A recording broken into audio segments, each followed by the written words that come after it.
Oh, siapa nama kita mas? Sarial. Sariam. Iya. Balik mana kita mas? Kita balik ke sekolah Spoiler. Sini ngelapor apa kita mas? ini pencemaran nama baik. Dia tuh posting di Facebook di seluruh jual beli online Palembang ini. Posting kita katanya ngelari ke mobil.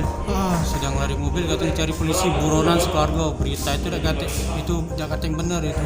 Kapan-kapan aku berurusan dengan dia beli mobil tidak pernah. Jadi kan ada kawan yang lihat postingan itu dikasih taunya lah dia kan. Sekarang posisi itu postingannya udah dihapus segala, tapi sempat ku SS segala sudah, screenshot segala sudah. Itu nyebar ke berita hoax. Katanya aku dicari polisi ini, aku di kantor polisi nih. Mana tuh dicari-cari polisi. Yang itu kenal lah kita ya? Tidak kenal gitu. Tidak kenal kita dengan pelaku ya? Tidak kenal.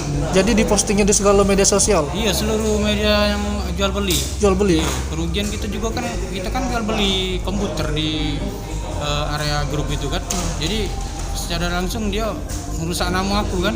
Jadi bang bisa ada percaya lagi gitu. Ini aku bukti ke benerannya.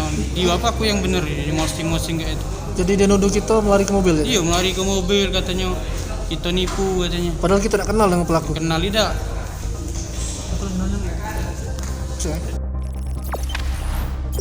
Jangan lupa subscribe, share, komen, dan like ya.